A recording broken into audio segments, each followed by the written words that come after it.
봄을 앞당기는 단비가 내리고 있습니다. 특히 3월은 새로운 변화를 알리는 달이기도 하죠. 학생들은 새 학기를 맞아 새로운 사람들과 만나며 또 다른 문화에 적응해야 할 텐데요. 네, 오늘 생각연구소에서는 새 학기를 맞이하는 우리의 심리에 대해 알아보려 합니다. 연세대학교 심리학과 이동기 교수와 함께합니다.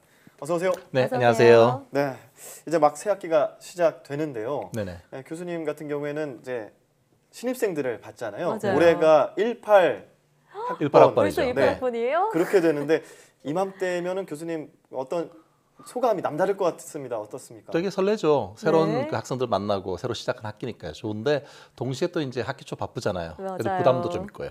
네. 섞여 있는 것 같아요. 네, 설렘과 부담. 돌이켜보면 새 학기가 되는 4월이 되면 뭐 신이 나기도 하면서도 또 새로운 선생님, 새로운 친구들 사귀어야 되니까 좀 부담이 된 것 같기도 하거든요. 네. 지금 개강 앞둔 친구들도 마찬가지겠죠? 그렇죠. 개강도 그렇고 뭐 초중고 같은 경우는 개학을 앞두고 개학이죠. 있죠. 네. 그렇죠. 사실 이제 새로운 사람을 만나야 되고 또 상황이 바뀌고 그러면 되게 낯설잖아요. 네. 그러면 다들 이제 누구나 부담 느끼는 게 자연스러운 현상일 것 같은데요. 한 설문조사를 했더니 그 개강을 앞둔 또는 개학을 앞둔 초중고 학생 10명 중 6명은 네. 이 뭔가 새 학기 시작되는 거에 대해서 상당히 부담을 느낀다고 합니다. 부담을요. 네, 그래서 이거를 새학기 증후군이라는 말이 붙어 있습니다. 오. 사실 이게 스트레스를 받게 되면 심리적인 것도 그렇지만 동시에 이제 신체적으로도 상당히 영향을 받아요. 그래서 오. 두통이 생기거나 네. 또 어떤 학생은 복통을 호소하거나 이런 맞아요. 경우도 있다고 하는데요. 예. 일종의 개학병인 거죠. 새학기 증후군. 개학병이요. 네. 네. 그러니까요. 어렸을 때 기억해 보면 학교 가기 싫어서 괜히 네. 배 아프다고 엄마한테 거짓말하고 그랬던 기억도 나는데 네. 이게 비단 초중학생, 이 어린 학생들한테만 나타나는 게 아니라 대학생들한테도 이런 병이 나타날 수 있다고요? 그렇죠. 그래서 이거를 저희가 개학 증후군이란 말이 있지만 대학생은 개강 증후군이란 말을 합니다. 개강 증후군. 그렇죠. 네. 이제 좀 다르니까. 근데 이게 말씀드린 것처럼 그 사람 따라 방향이 좀 다르게 나타나는데요. 네. 어떤 사람들은 되게 무기력하고 우울한 증상을 호소하는 사람이 있고요. 또 어떤 그 학생들은 반대로 신경이 지나치게 예민해져서 뭔가 초조하고 이런 반응을 보인다고 하는데요. 네. 되게 수면 부족을 호소하고 그다음에 이때가 되면 그 감기에 잘 걸린다고 합니다. 그래요? 네. 면역력에까지도 영향을 미치는 거예요? 그렇죠.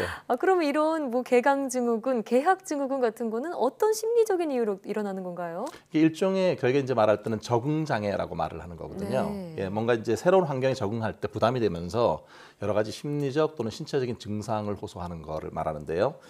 사람들이 되게 이렇게 되면 적응을 새롭게 해야 될 때 가장 큰 증상 중에 하나가 불안이에요. 네. 그러니까 불안해지면 사람들은 이 불안한 걸 뭔가 좀 이렇게 잘 대처를 해야 된다는 부담이 생기고 일종의 방어 기제라고 하는 것이 심리적으로 작동을 하게 됩니다. 네. 근데 이 방어 기제 자체가 상당히 이제 좀 미성숙한 방식으로 나타나게 되면 예를 들어서 현실을 회피하거나 뭔가 왜곡하는 방식으로 나타나게 되면 이런 게 이제 뭐 신학기 증후군, 새학기 증후군 이런 식으로 나타날 수도 있습니다. 학교 안 가겠다고 떼쓰고 그럴 수가 있겠네요. 그럴 수도 있죠. 네. 네, 그러니까 이 신학기 증후군, 뭐 개강 증후군 이런 것들을 극복하기 위해서는 뭔가 정신적인 무장이 필요할 것 같습니다. 네. 어떤 것들 준비하면 좋을까요? 지금 무장 말씀하셨지만 예. 일단 그럴 수 있다라고 하는 걸 생각해야 돼요. 그러니까 원래 적응하는 것 자체가 쉽지 않은 거잖아요. 네. 그러니까 충분히 불안할 수도 있고 뭔가 부담이 될 수도 있다라고 하는 거를 미리 마음의 준비를 해야 되겠고요. 네. 또 하나는 이때 이제 스트레스를 어떻게 잘 대처하는가 중요한데 스트레스 대처에는 수면만한 것이 없습니다. 충분한 그런 숙면을 취하는 것이 되게 중요하고요. 예. 뭐 가벼운 운동이라든지 규칙적인 스트레칭이라든지 이런 네. 것도 도움이 될 수가 있고요. 그다음에 이제 부모님들의 경우에는 개학을 앞둔 자녀가 있을 경우에는 이 자녀한테 성적이라든지 뭔가 이렇게 학업이라든지 이런 부담을 많이 주지 않는 게 중요하고요. 네. 혹시 불안한 증상을 보이거나 뭐 복통을 보이거나 이렇게 할 때 예. 좀 더 이해적인 그런 반응을 보이시는 게 좋겠습니다. 네, 지금 부모님의 역할에 대해서도 말씀을 하셨는데 사실 부모님들도 왜 특히 자녀가 대학에 입학하면서 집을 멀리 떠날 경우에는 그렇게 헛헛해하시고 좀 심리적인 타격이 있다고 하더라고요. 그렇죠. 사실 이게 정말 아끼는 자녀가 네. 자기 품을 벗어나서 뭔가 멀리 떠나거나 그러면 되게 상실감 같은 거를 많이 경험하잖아요. 네. 예. 이런 거를 이제 심리학에서 빈둥지 증후군이라고 합니다. 네. 마치 내 새끼를 내보내 갖고 둥지가 텅 비어 있는 같은 그런 느낌을 말만 얘기하는 들어도 거죠. 뭔가 안타까워요. 상실감, 외로움 이런 것들이 같이 네. 동반이 되는데요.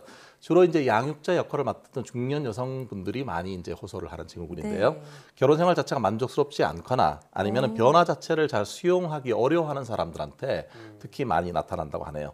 세계 보건기구인 WHO가 그 빈둥지 증후군에 이어진 우울증이 2020년에 이르면은 인류를 괴롭힐 세계 제2의 질병이라고 오. 얘기를 했습니다. 아, 그렇게 높은 순위로 올라갈 수 있는 거예요? 그 정도로 많이 나타날 수 있다는 거죠. 아, 예. 네. 그러니까 WHO의 예측에도 등장한 걸 보니까 이 빈둥지 증후군 그냥 가만히 놔두면 안 될 것 같다라는 네. 생각이 듭니다. 그래서 뭐 이런 것들을 강하게 나타날 수 있다고 생각을 하는데 특히 이제 우리나라 같은 경우에 치맛바람이라는 그런 말도 있잖아요. 용어도 있을 만큼 이런 빈둥지 증후군이 좀 각별히 심하게 나타나지 않을까 하는 생각도 해보는데요. 뭐 빈둥지 증후군은 전 세계적으로 나타나는 현상이긴 한데요. 네. 한국은 아마 조금 더 정도가 심할 수는 있습니다.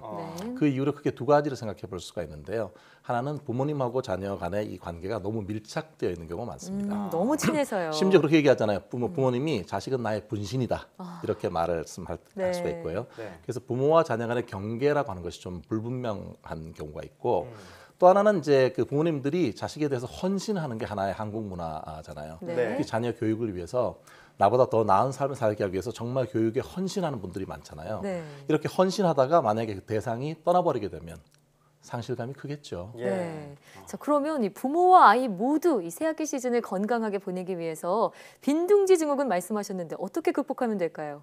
그래서 이게 사실 쉽진 않지만 네. 일단 자녀들의 홀로서기에 대해서 기쁘게 그걸 받아들이는 마음 자세가 중요한 것 같아요. 네. 원래 분리 개별화가 이루어지고 자녀가 독립적으로 한 개체가 되는 것이 중요하잖아요. 네. 그걸 축원해주고 축복해주는 게 중요하겠고요. 예. 또 하나는 이제 그 자식이 그 중간에 나갔을 때 뭔가 대체할 수 있는 어떤 그런 그 여가 생활이라든지 보람된 어떤 활동이 중요할 것 같고요. 네. 예. 마지막으로 자녀들도 좀 자주 전화했으면 좋겠어요.